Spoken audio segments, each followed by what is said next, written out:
Oke baik, selamat pagi semuanya. Perkenalkan, saya Najwa Berliana Rosa dengan NIM 1294 dari TI 24E. Pada kali ini Najwa akan membahas terkait dengan proses manufaktur, proses pembentukan logam, serta lembar logam.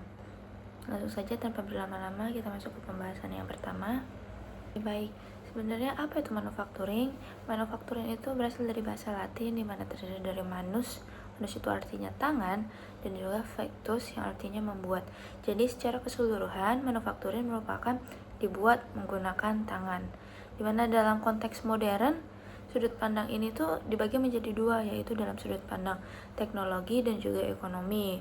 Untuk sudut pandang teknologi, manufacturing itu sebenarnya proses fisika atau kimia untuk mengubah bentuk struktur material dalam bentuk komponen.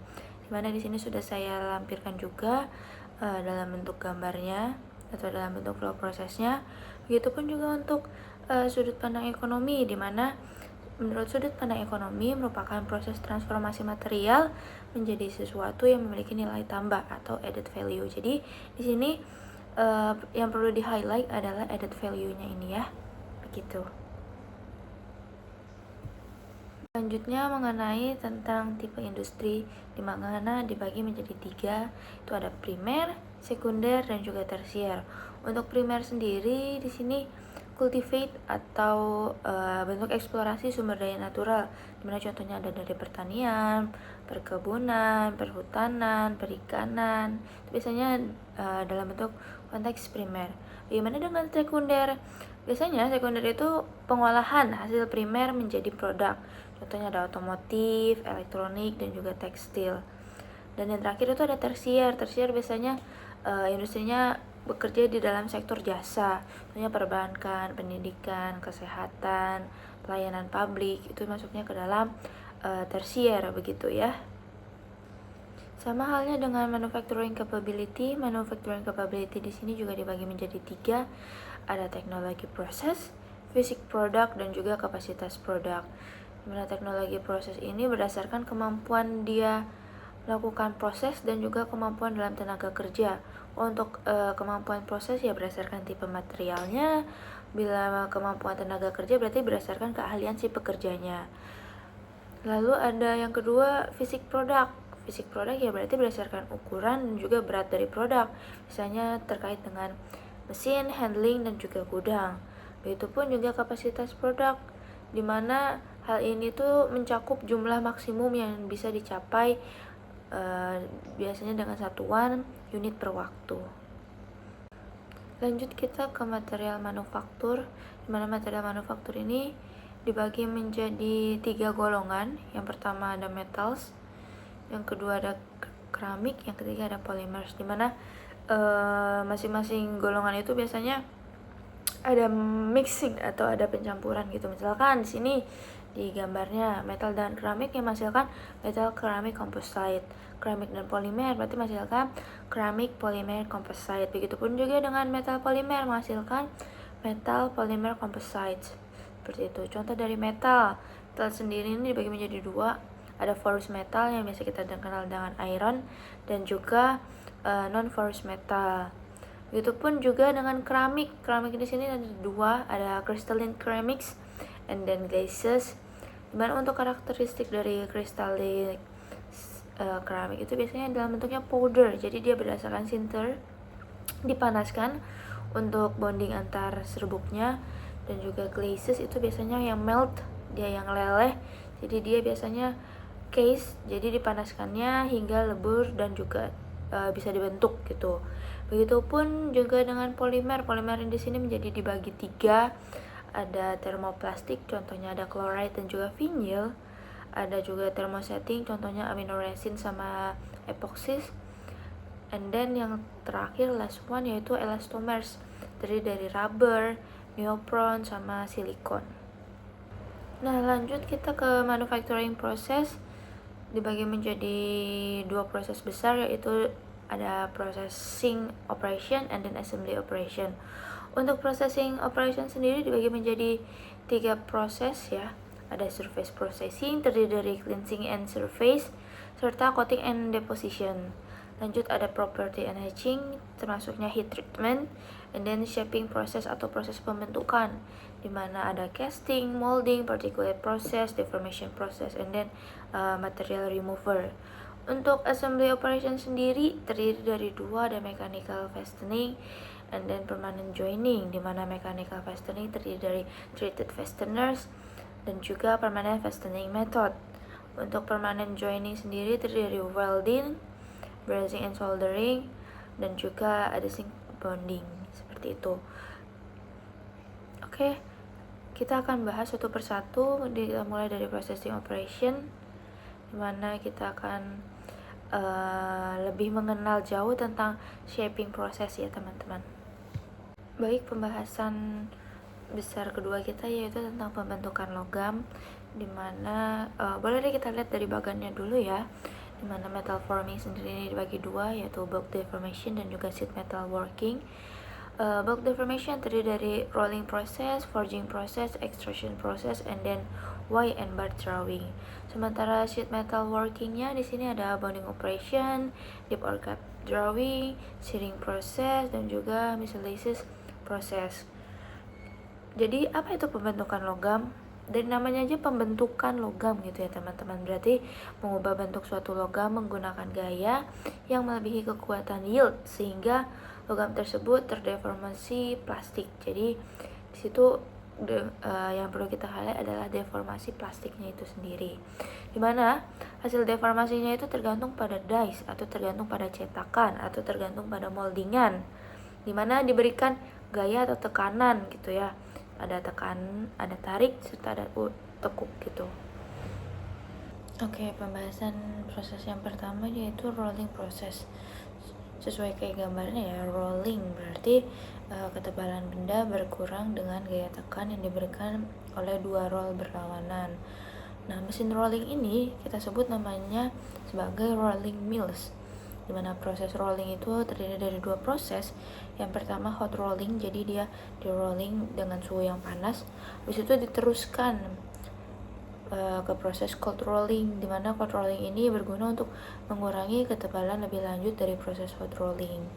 Nah, raw material dari proses rolling ini sendiri ada cast steel ingot solidifikasi dan juga proses soaking. Jadi proses soaking ini kita panaskan di dalam tungku atau di dalam furnace hingga suhunya 1200 derajat Celcius. Nah, output dari rolling proses ini ada bloom, ada billets, dan juga slab, dimana yang membedakan itu dari tingkat ketebalan pada pada benda yang diberikan gitu. Nah, jenisnya itu ada thread rolling, ada ring rolling, serta roll piercing gitu ya. Lanjut kita ada forging process. Sesuai namanya ya, forging berarti proses deformasi atau proses pembentukan dengan memberikan tekanan secara tiba-tiba atau bertahap pada material. Jadi kita memberikan gaya tekan bisa tiba-tiba dengan forging hammer atau bertahap dengan forging press gitu. Untuk jenis forging sendiri ada open die forging, ada impression die forging, dan juga flashes forging. Untuk prosesnya ada upsetting and heading, swaging and radial, roll forging, hubbing, dan juga trimming. Ini kita lihat bagaimana si forging proses ini terjadi seperti pada gambar di sini ya. Lanjut kita ada extrusion process, dimana ini proses pembentukan dengan mendorong material untuk mengalir melalui die yang terbuka. Untuk prosesnya sendiri ada hot extraction dan juga cold extraction, sama seperti rolling process ya. Jadi dia ada hot prosesnya dan juga cold prosesnya. Untuk jenisnya sendiri ada direct extraction, berarti dia langsung dialirkan melalui daya yang terbuka, dan juga indirect extraction, berarti dia ada agent actionnya gitu ya. Jadi ada pihak ketiga yang akan meneruskan gitu. Untuk prosesnya sendiri terdiri dari impact extraction dan juga hydrostatic extraction. Untuk rigidnya sendiri seperti yang pada gambar ya, ini udah tertera ada center bus, ada piping, dan juga ada surface cracking. Dari namanya aja surface cracking, berarti di permukaannya itu dia ada crack, ada retakan gitu ya. Lalu proses pembentukan logam yang terakhir ini ada wire and bar diagram, di mana proses pengurangan luas penampang atau surface-nya itu dengan menarik material melalui die. Jadi prosesnya itu bar drawing biasanya digunakan untuk diameter yang besar, sementara wire drawing digunakan untuk diameter yang kecil. Umumnya wire and bar drawing ini dilaksanakan pada code working operation. Kenapa gitu? Karena biasanya dia diameternya kecil-kecil ya. Untuk tube drawingnya sendiri, di sini ada yang without mandrel dan juga with mandrel. Nah, ini seperti pada contoh gambar di sini ya teman-teman.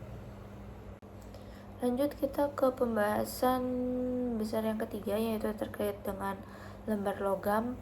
Jadi di mana dia memiliki ketebalan antara 0,4 mikrometer hingga 6 mikrometer, di mana bila melebihi tebalnya itu 6 mikrometer kita sebutnya sebagai plat logam gitu ya. Dibentuknya dengan apa? Dibentuknya dengan proses rolling, berarti melalui mesin rolling mills gitu ya.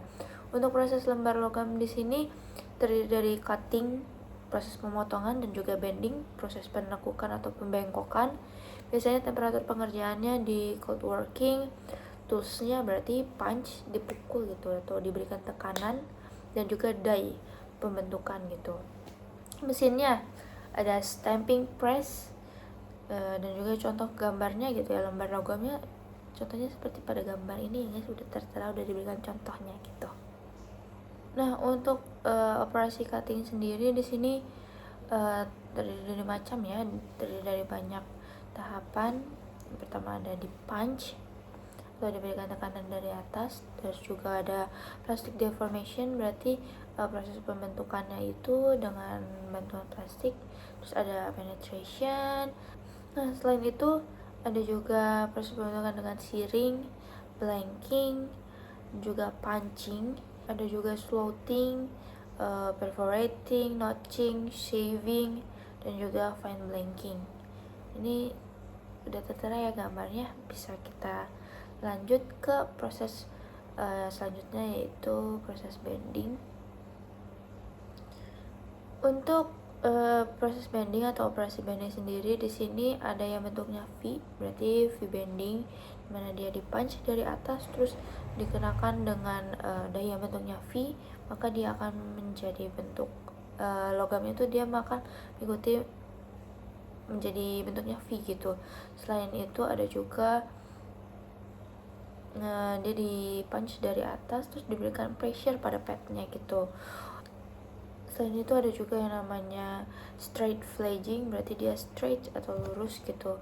Straight flaging berarti dia ada pembengkokan ke dalam gitu. Sudah string flaging berarti kebalikannya, ini keluar pembengkokannya. Terus ada juga hemming, ada juga seaming, ada juga curling atau beading, dimana dia berarti melekupnya ke dalam gitu ya. Selain itu ada juga channel bending, U-bending, air bending, offset bending, corrugating, dan juga tube forming. Selain pada logam, kita juga membahas tentang bending pada pipa. Di sini ada 3 contohnya, ada stretch bending, ada draw bending, dan juga ada compression bending.